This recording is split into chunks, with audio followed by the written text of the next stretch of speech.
We continue on with more USA World War I rolling stock. This 1918 Dodge touring car was part of the legendary 1919 Transcontinental Convoy. 3,251 miles and 62 grueling days across the Lincoln Highway. And remember, no pavement, no GPS, and no power steering. Just grit, determination, and the drive to push Army mobility. What's up, guys? Welcome to the Rescue Michigan Sunday Night live stream, where we are already off to a rocky start since I just realized we're not streaming on Rumble tonight. So, oops, I guess I'll have to upload that video after the fact, which is too bad. But what can I say, man? It's been a sad week, man. It's been a sad week in politics, and a very, very sad parade that just took place yesterday on the National Mall. That was footage, of course, that was Trump and Melania and Defense Secretary Pete Hegseth looking absolutely downcast, as they should have been, because my God, what an embarrassment that parade was.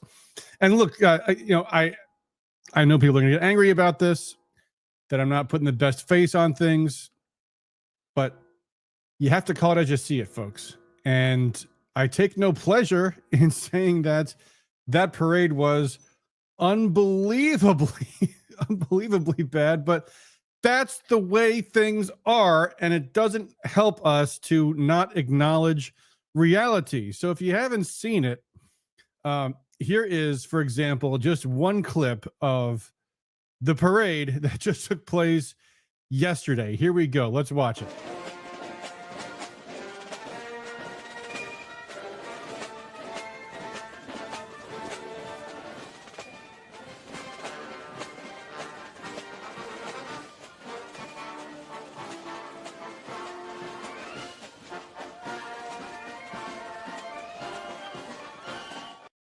So a lot of things to point out in that clip there. I mean, the first thing is, and maybe we should listen to it again, listen to the music in the background, the march. Like, okay, and by the way, I was a drummer in the marching band when I was in high school.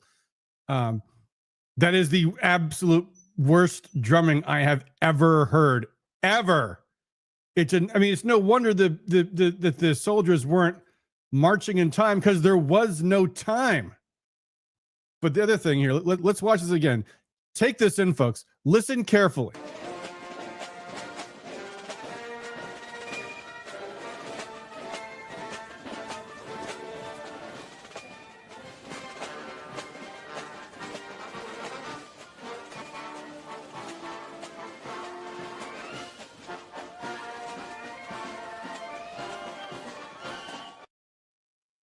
Was there a beat? Did you hear a beat? Also, by the way, why were most of those guys unarmed? Is that the way it was for most of the show? Here, let's see another clip. As they march by, a soldier's uniform signals their duty, their role, and their readiness. And by the late 1850s, official regulations outlined distinct looks, shaping the Army's identity and function across. You notice they're not even marching in time. I mean, I guess I can't blame the soldiers, because they have nothing to march to. There's no music. There's no audience. What are we seeing here? This is something that Trump touted was going to be a big, great thing. I'm going to play this for comparison. And I know what people are going to say, so let me just get this out of the way. I'm not pro-China. I'm not pro-Russia. I'm not pro any of these other third world countries.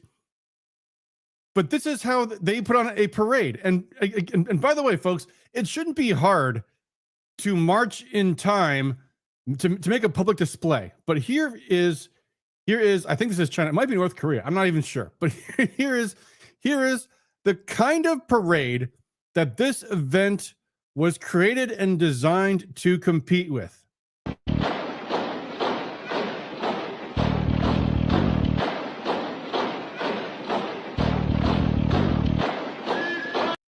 Now, notice these women have something in their hands. Guns, I believe they're called. They are carrying firearms because, in a military parade, you're trying to show the lethality of your forces. Like that's what that's all about. And and they're all capable of marching in time, marching at a consistent distance. They're all lined up. Like, it all looks good. Like, that's, well, here, let's play a little more of the clip here.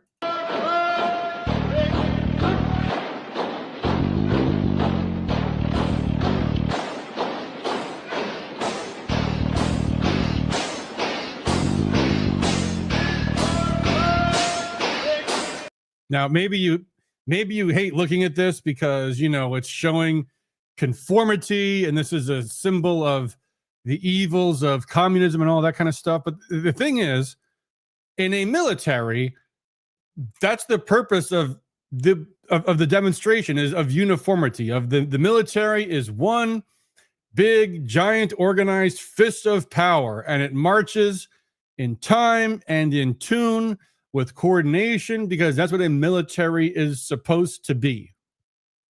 And this is what we had yesterday. And the first recipients of a brand new military decoration, the Medal of Honor. With independence won, our nation's westward expansion began. They're not even looking up. They're not even looking at the crowd. I mean, this is ghastly, guys. I mean, let me show you this. This is a clip of Russia's parade recently, earlier this year. This is Russia. Here we go. Hold on. Let me put this. Hold on. I'm gonna display this such that I can actually pause it as we go, so I can make some points here.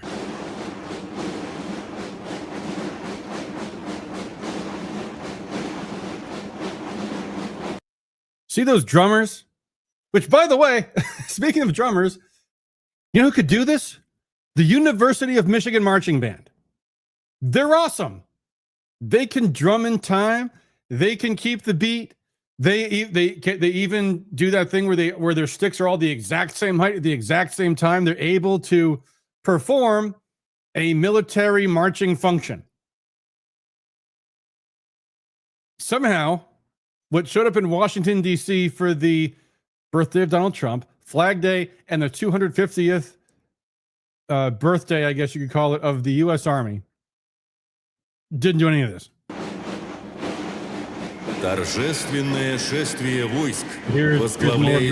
the marching troops is the parade commander, Army General. You see the audience here? You see they're like paying attention? Look at that. They're watching the band. See that giant crowd of members of the military? That's a military parade. And this is what happened in Washington yesterday.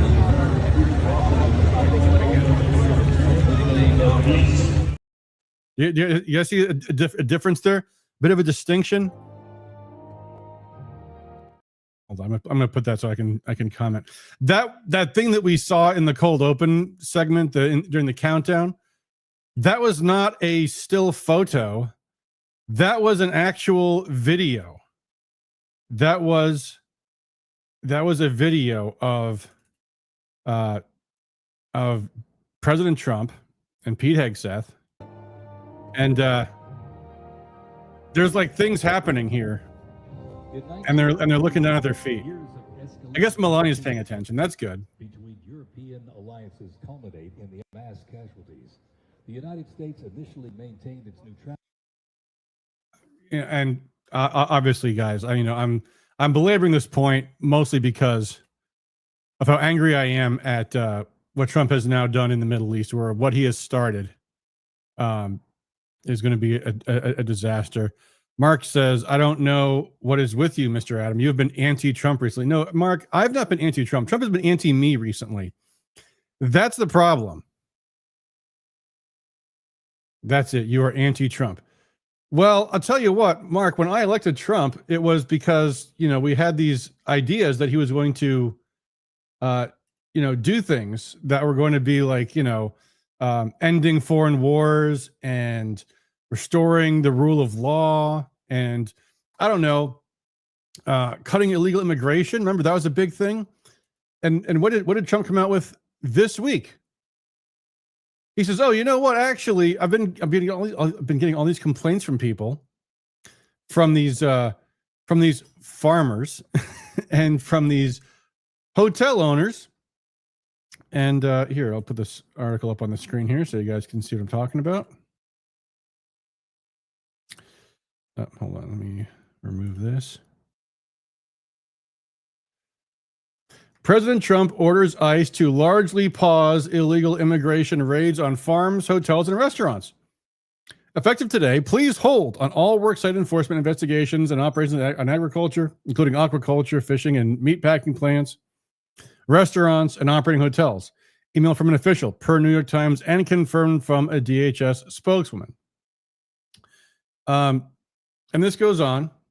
And in fact, I think Trump posted on Truth Social saying exactly the same thing. He said, "Yeah, I'm getting all these complaints from people about how all their illegal alien labor is something they really need it. And so we're going to just put a pause on all this immigration enforcement stuff." These are core promises that Trump made to his base. You vote for me, I'm going to uphold the rule of law. I'm going to not get us into these foreign wars that the neocons constantly get us into. I'm going to cut government. Remember that? Remember when Trump was talking about cutting the size and cost of government? How'd that turn out? In fact, Trump was so enthusiastic about cutting the size and cost of government that he got the richest man in the world to give him millions and millions of dollars to get him elected so that he could cut the size and cost of government. And then Elon Musk was given his own brand new government agency to cut the size and cost of government, called the Department of Government Efficiency. And they found billions and billions of dollars to be cut in the government. And so many outrageous things that when Trump gave his address to Congress in March, the State of the Union address, it should be called, he laid them all out line by line. There's this money and this money being spent and this money, and people are 200 years old getting Social Security checks. And all the congressmen are all applauding. All the Democrats who voted for that spending and the Republicans who voted for that spending, they're all applauding it because Trump's going to cut that spending. And then what happens? Rand Paul puts up a bill to cut some of the spending that Doge cut, defeated. 73 to 67 or something. No, 73 to like 37, something like that. Doesn't add up. 67 to whatever it was. It was almost 2/3 is what it was. And then finally this week, just 2 days ago, maybe 3 or 4 days ago now, Congress finally passes the very first round of Doge cuts. Guess how much they cut? $9 billion. $9 billion.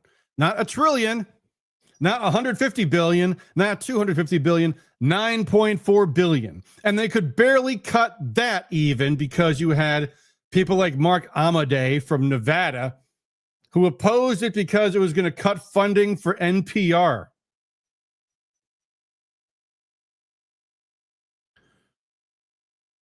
Unbelievable. What does this mean, Mark? See, I just admitted. No, I said Trump has become anti-me. Mark, what has Trump done for Detroit? He doesn't care about Detroit. He's proven this. He cares about Jerusalem. That's what he cares about. And he proved that this week. He has proven that now. And I'm sorry. I hate to say this. It's awful. This is the worst possible situation we could have now. Because let's talk about what's happened in Iran. By the way, hold on, I'll put this up on screen real quick. This is from Max Blumenthal. He went to the U.S. Army parade. I asked many Trumpists, were there any people that support the U.S. joining Israel's assault on Iran? 0 people were enthusiastic. You got Bill Ackman, who is a billionaire, probably a Trump donor. This is what Bill Ackman wrote. The parade was great. Our military is incredible.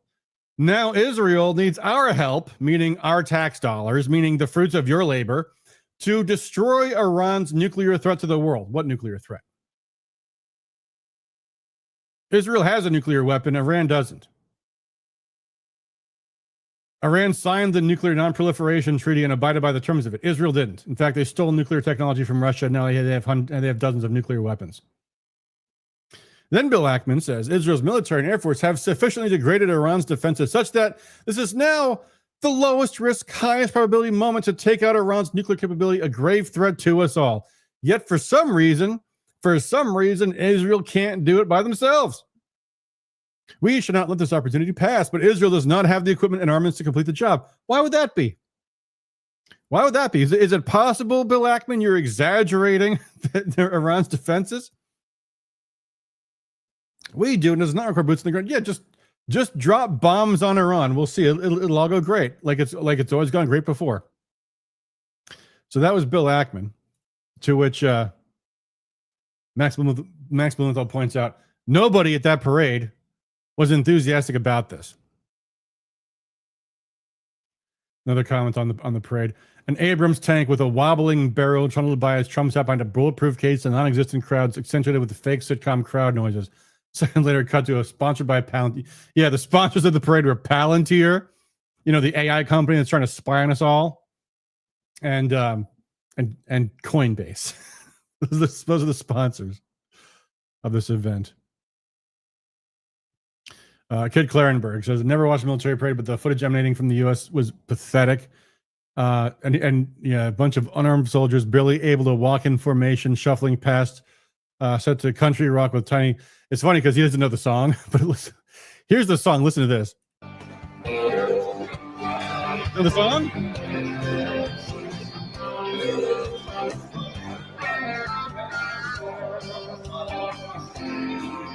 That's Fortunate Son.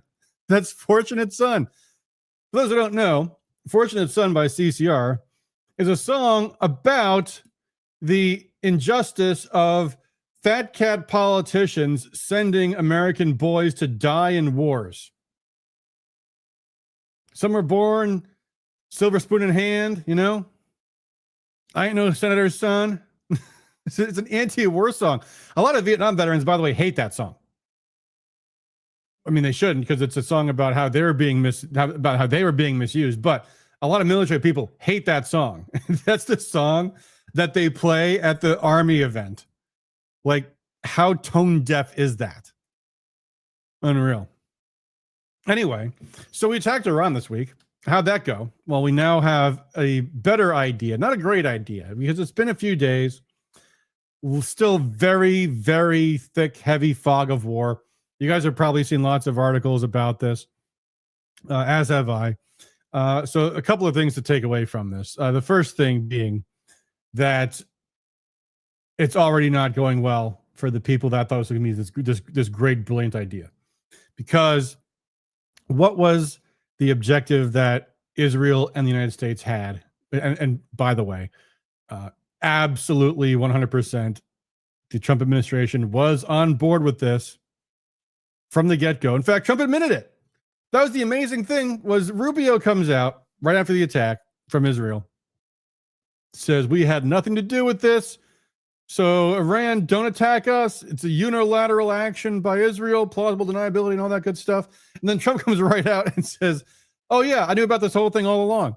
Yeah, this was totally exactly it's all part of our plan. And so then Trump posted this brilliant post on Truth Social. Here's what he said. Quote, I gave Iran chance after chance to make a deal. I told them the strongest of words to just do it. But no matter how hard they tried, no matter how close they got, they just couldn't get it done. Well, that's a weird way to describe how these talks went. Because here's how these talks actually went. Iran, you must not only not develop a nuclear weapon, you must not only conform with the non-proliferation treaty, as you already are, but you can't have any nuclear energy whatsoever. And all of your nuclear power plants that you use to power your country with cheap energy, you have to take those all away too, which is, a violation of Iran's sovereignty. So of course they said no. Like, that's what this was. Like, if there was first off, Trump has absolutely no business whatsoever with Iran at all.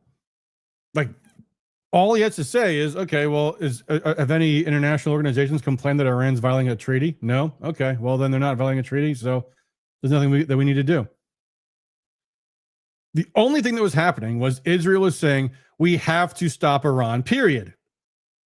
And Trump was like, we don't want to go to war with Iran. We want to negotiate with them. And you might recall that Trump's envoy, Steve Witkoff, himself said it's okay for Iran to have, low-grade enrichment for peaceful nuclear energy. You just can't go to military-grade stuff. And then all of a sudden, Steve Witkoff was taken into a closet and beaten half to death. He came back out and says, actually, no, Iran can't have any nuclear energy whatsoever. 0% enrichment. Anyway, so here's what Trump says. I told them it would be much worse than anything they know, anticipated, or were told, that the United States makes the best and most lethal military equipment in the world, anywhere in the world by far, and that Israel's a lot of it, with much more to come. So Trump is threatening Iran right here. This is what Trump is saying. I threatened Iran. I said, you will succumb to our terms, you will capitulate, you will do as you're told, or we will kick the shit out of you. That's what Trump is saying he said to them right here. And then Trump goes on to say, certain Iranian hardliners spoke bravely, but they didn't know what was about to happen. They are all dead now, and it will only get worse. That's what Trump actually says. We killed their peace negotiators. That's what Trump is saying. Now, plausible deniability. Trump is probably saying, no, Israel killed them. But I warned them. I'm the good cop. I'm the good cop here. We warned them, if you don't succumb to our terms, we will kill you. And now they're all dead. This is the statement of a psychopath. Period. End of story. This is what a psychopath says. We killed their negotiators. Israel, we allowed them to kill the peace negotiators. Now, by the way, it's probably not even entirely true. I know at least one of them did get killed. Maybe not all of them. At least one, but that's Trump for you. And then Trump says there's already been great death and destruction, but there's still time to make this slaughter, with the next already planned attacks being even more brutal. He's saying Israel's going to attack Iran some more. Come to an end. Iran must make a deal before there is nothing left. We're going to wipe this country of 90 million people off the face of the earth and save what was once known as the Iranian Empire, which, by the way, was never called the Iranian Empire. The ignorance is just off the charts. No more death, no more destruction. Just do it. Do what we say before it's too late. And then, again, as a psychopath only could possibly say, God bless you all. Well, that was Trump 2 days ago. Now some more things have come out. One is Iran has been shooting back and doing significant damage. And if there was one thing that Israel was really, really hoping for, was that these decapitation strikes, the killing of the generals, the top leadership, all of these all these strikes were going to cause the Iranian regime to crumble and fall apart and collapse, because that was what they were hoping. And it hasn't happened. In fact, the opposite's happened. I saw there was a comment from some guy who was like some kind of liberal professor in Iran, saying people are contacting me and saying I need to call for the Ayatollah to be taken out and all this stuff. We can't do that now. Are you crazy? Everyone's attitude here is we need to unite, because that's what happens when your country is attacked. Turns out that doesn't destabilize the country, it unites the country. Like, remember when we were attacked that one time, September 11th, and George W. Bush's popularity went up like 20 points instantaneously? There's a video, I might have this video someplace. It was a video of this liberal Iranian woman calling for Iran to get new. Okay, yeah, here, I've got the video here. So this is the video here. Watch this. Notice she's not wearing a hijab. She's not one of these Muslims that wears that hides her hair, as they are often told that they need to do. Here's what she says.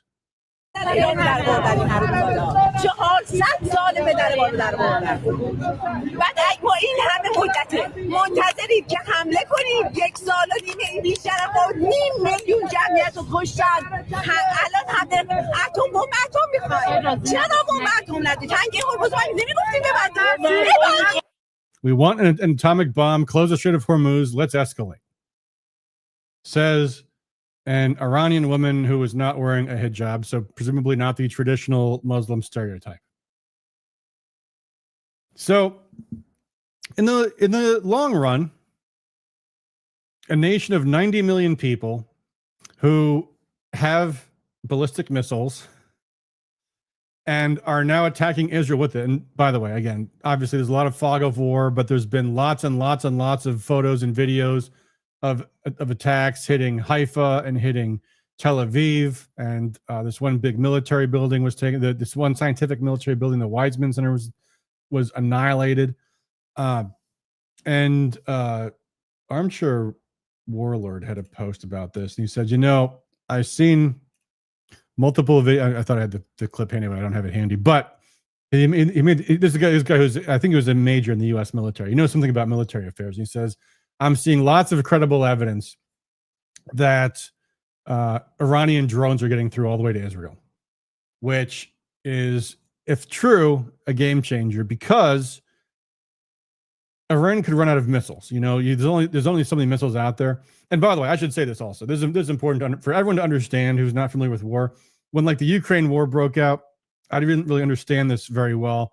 I think a lot of people imagine in a war where the fighting is lopsided on one side or the other, things happen very, very quickly. And what you realize is, no, things happen extremely slowly in war.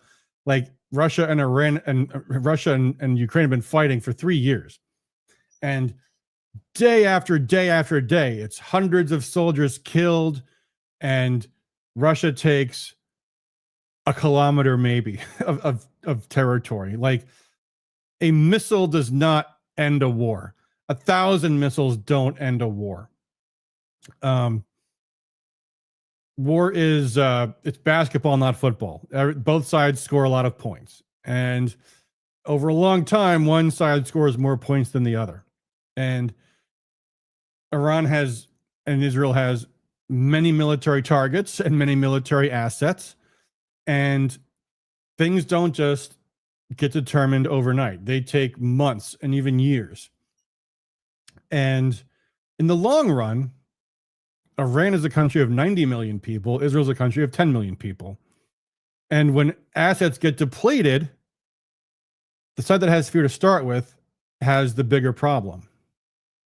So Israel did not decapitate the Iranian regime. They did kill some high-level generals, but, if a CEO of a company gets murdered or something happens to him or whatever, someone else is named CEO. And there's lots of people that can become a CEO. People get replaced. But Iran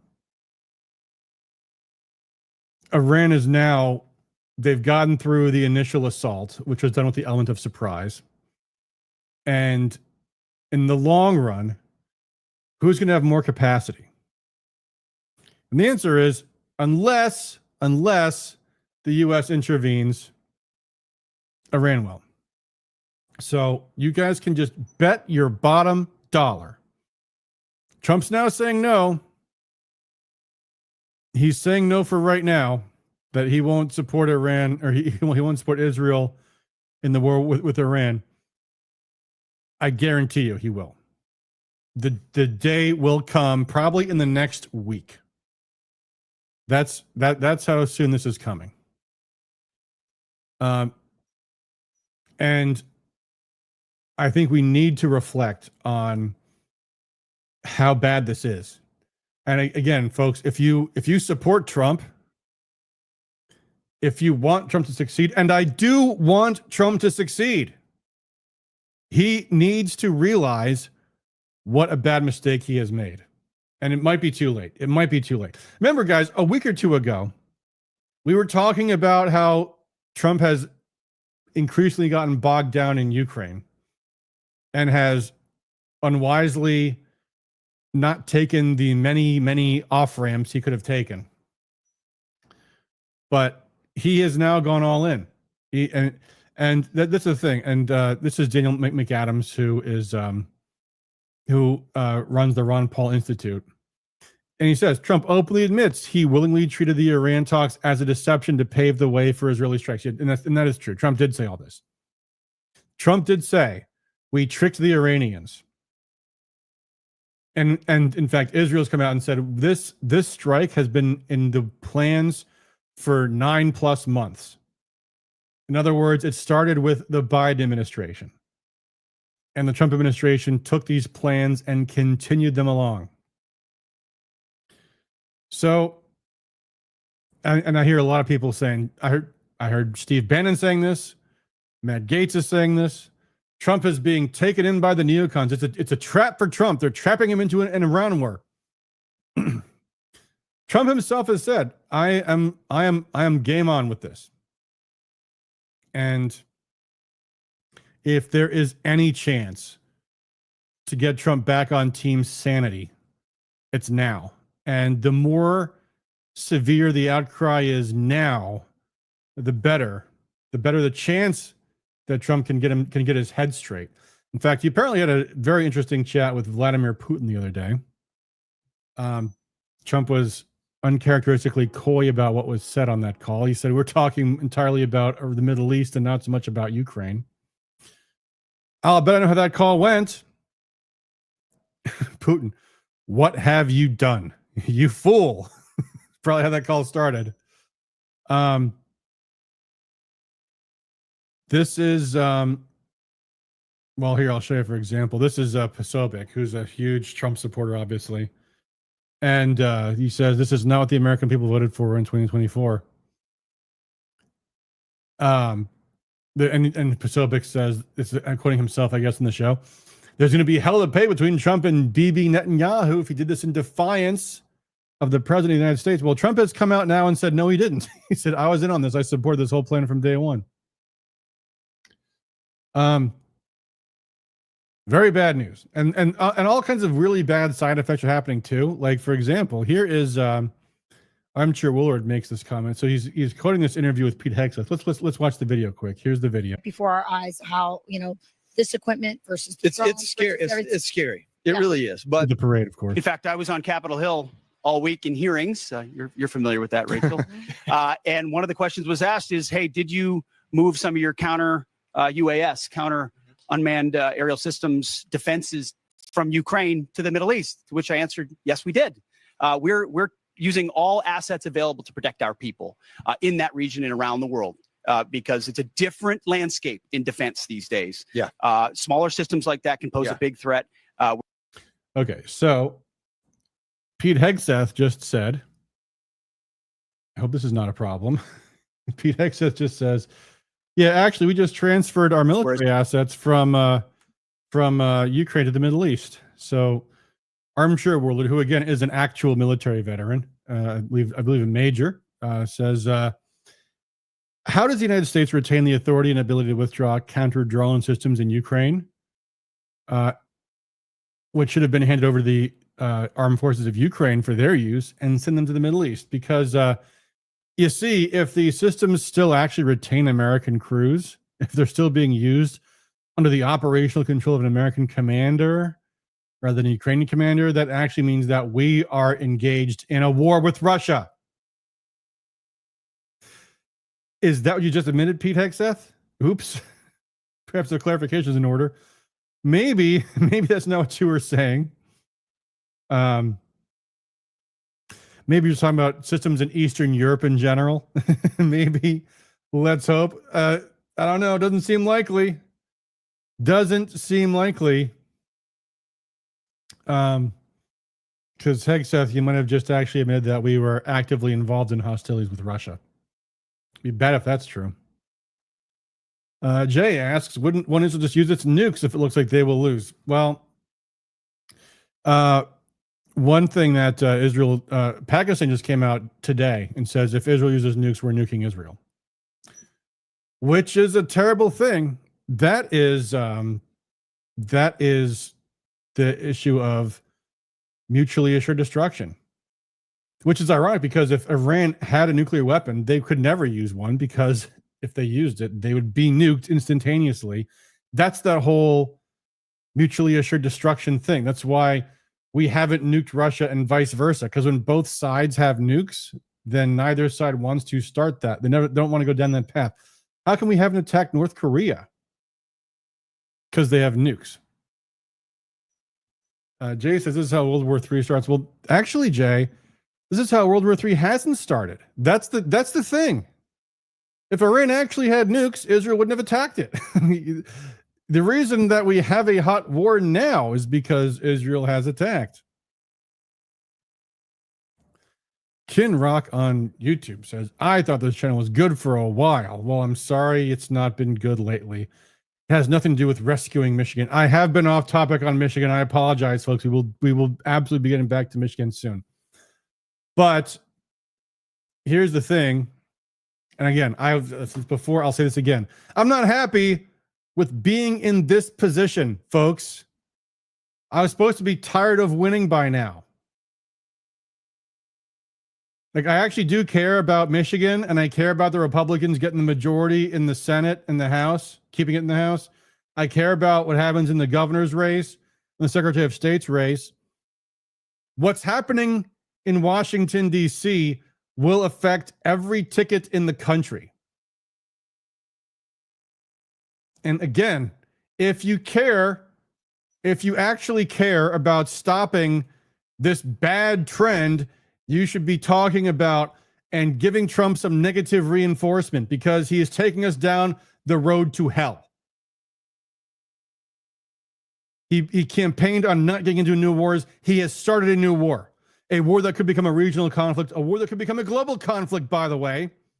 One thing that just happened was Russia took notice of the eerie similarity between the terror attack that Ukraine carried out on its soil a few weeks ago, when they blew up a train full of civilians, and the attack on Iran, both of which involved the placement of trucks that carried foreign-controlled drones into the territory, which the Ukrainians claimed took them 18 months to organize, and Israel just claimed that the surprise attack on Iran took 9 months.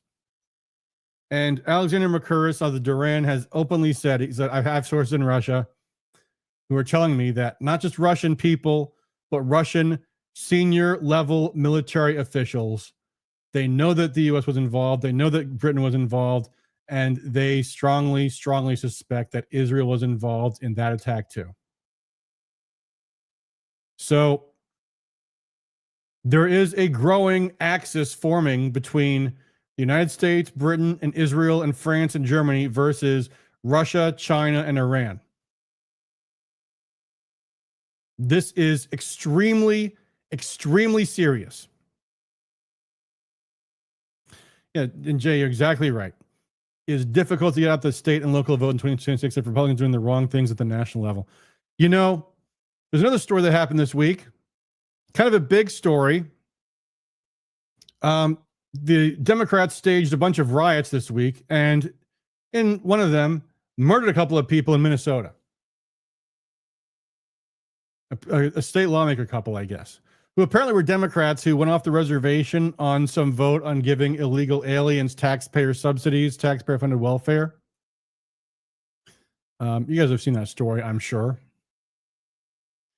But this is what happens when the Republicans depress and demoralize their base and go along with business as usual in Washington. The Democrats go lower too, because it's this game that they always play every year, every election. The game is vote for me because we can't have the other side in power. And they all play this game with both sides play this game with their base. And the result is that they both get worse and worse and worse year after year after year. So now the Democrats are they're in the land of assassinations. Here's a video of today. Los Angeles, protesters walk over trash and dying drug addicts in the street chanting F Donald Trump. Here's the sound. Fuck Donald Trump! Fuck Donald Trump! Fuck Donald Trump! Walking right past the bum. Walking right past the guy on the corner, on the drug addict, waving their signs. See, I make the point. I think that Trump is the biggest issue in Los Angeles. And I've made this point before. I'll make it again. The Democrats do real terrible harm to our country. They are attacking the rule of law. They are attacking the peace, as you can see in this video. And of course, again, they have rioted in LA. This has turned into a riot situation in Los Angeles. But when you have Trump going after not just actual violent, militant, illegal alien threats, but also going after people that are pro-Palestine protesters who are lawful permanent residents, you weaken the case. They had this stupid ass No Kings series of rallies today, as if we're ruled by a king. Did you guys hear that in Canada? They had some parallel events in Canada because Canada actually has a king. They had to change it to No Tyrants. That's how pathetic they are.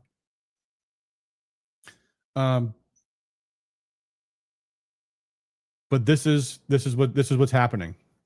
Trump is demoralizing. I'll tell you what, guys. I was at my local convenience store today, and the clerk there, his name is Billy, is a big Trump supporter. We would talk about how great Trump is all last year. Every time I came in, we'd talk campaign stuff. And I came in there yesterday, and he's asking how's it going. I was like, man. I didn't even say, I just said Trump, just shaking my head. He's like, I know. I was telling someone today, Trump's no good. Trump's no good. This is not a Republican Party activist. This is my convenience store clerk. If you guys think this isn't just shattering the Republican base, then I got news for you. It is. And don't blame the messenger.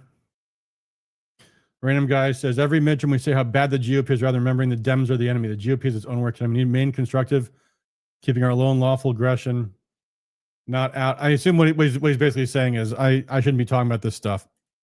Well, someone has to. What's Trump going to do next? This week, he didn't just start a war. He also said, by the way, I'm supporting amnesty.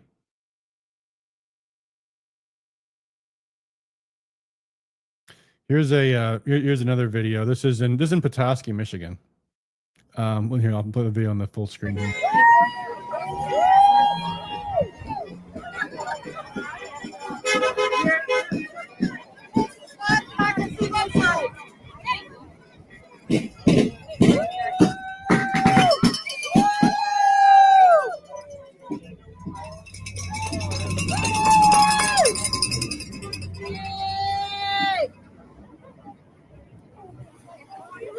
That's a lot of people, guys. Now, yeah, mostly retired white leftists who hate ICE. Sure, that's true. Sure, that's true. That's still a lot of people. There's signs. No ICE, no immigration and customs enforcement. That'd be a great winning message, wouldn't it? These people oppose law and order.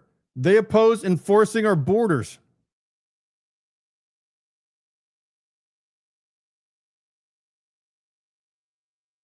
Someone says, I am not paid to be here today. Then you got ripped off.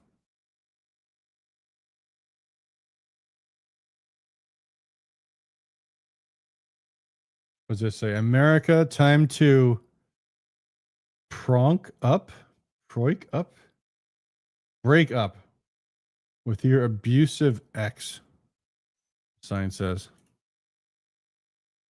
There's a lot of signs like this. No faux king. Haha, they're very creative. They love to swear.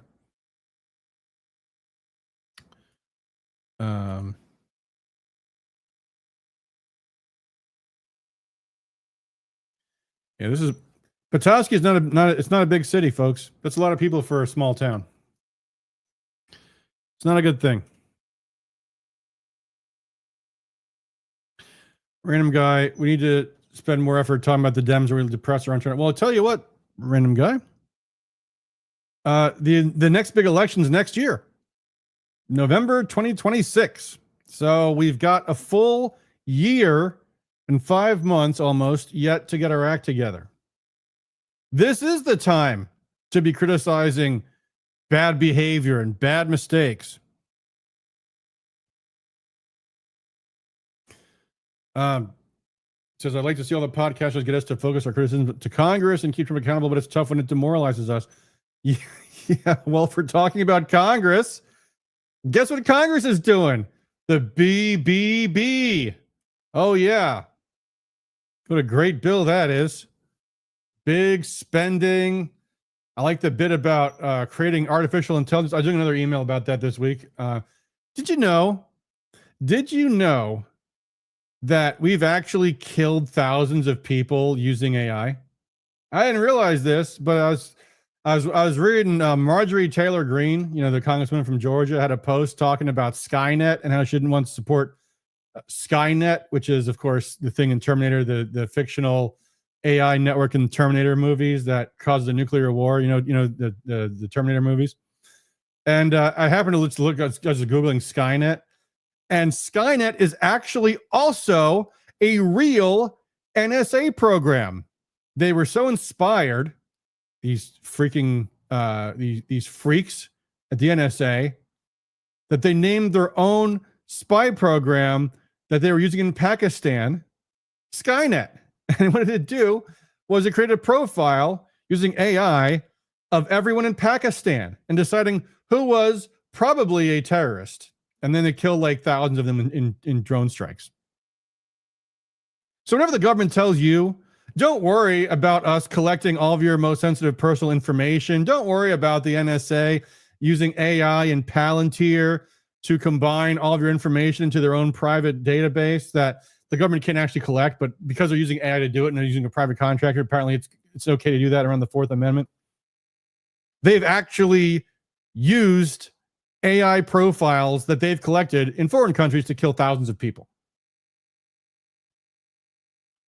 So, yeah. And by the way, speaking of Congress, all of them in Congress were guess what they were doing? Saying how much they love Israel and how we need to go after Iran. That's what they were all doing.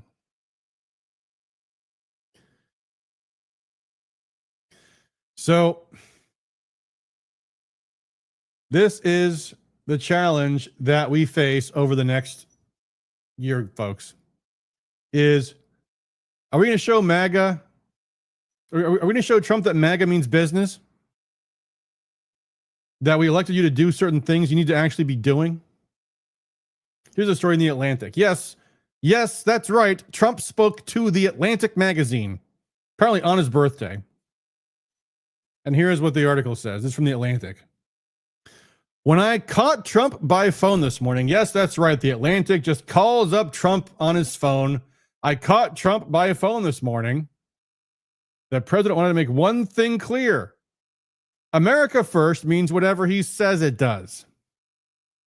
And then quoting Trump. Well, considering that I'm the one that developed America first, which I hope you guys all know is absolutely ridiculous. America first has been a rallying cry since we were opposing getting into World War II, or maybe in World War I. Trump says, considering I'm the one that developed America first, and considering that the term wasn't used until I came along, I think some Ron Paul supporters might have a dispute with that as well. I think I'm the one that decides that, Trump said. So for those people who say they want peace, you can't have peace if Iran has a nuclear weapon, according to Trump. It's complete bullshit, but according to Trump. So for all those wonderful people who don't want to do anything about Iran having a nuclear weapon, that's not peace, according to Trump. What's not peace is what's happening in Iran and Israel right now. And already there has been a lot of buyer's remorse over that. And it might be too late. It might be too late. Because it's real hard to get Iran back to the negotiating table when you've actually bragged about murdering their peace negotiators, you know? I'm just saying. Guess what else happened this week? Rand Paul, you know, the guy Trump hates and is trying to get knocked out of office. The big, beautiful bill gives World Cup soccer, FIFA, $695 million. Meanwhile, FIFA has revenues of almost $6 billion and has $3.9 billion cash on hand. Would it be too much to ask that profit-generating enterprises not be subsidized? U.S. World Cup host cities pushing for $625 million in federal funding. Look, guys, I want Trump to succeed, but my goal is not it's not people's faces. It's not people it's not what their names are. It's not what their party affiliation is. It's their policy, okay? What I care about is the rules and laws that govern our lives and our economy. I care about the fact that up until the moment of the election last year, Joe Biden was taking us to nuclear war. And I had to worry every single day that he wouldn't fuck something up and get us into a nuclear war. And when Trump got elected, Russia was like, you know what? I know that Joe Biden has actually authorized American weapons to attack us on our soil, but he's going to be out of office soon. I know it's a provocation. I'll be the bigger man. We're going to win the war anyway. So Russia didn't strike the United States. Well, now Trump's Secretary of Defense just might have accidentally admitted that actually the United States is still providing direct military assistance to Ukraine and killing Russians on Russian soil. So that threat of nuclear war is not gone, is it? I care about the policies. I care about the policies. And when Trump says, I'm going to condone illegal immigration because these farmers and restaurant owners are upset about my immigration policy, so I'm going to allow amnesty now. I'm going to authorize more spending, even though I got elected saying I was going to cut spending. And we're going to continue authorizing U.S. aid for foreign countries, even though Doge said we should cut U.S. aid, but Congress voted to reauthorize it. I'm not going to stand in their way. In fact, I'm going to be supporting Congress and calling for more spending. And I'm going to be attacking the members of Congress who oppose more spending.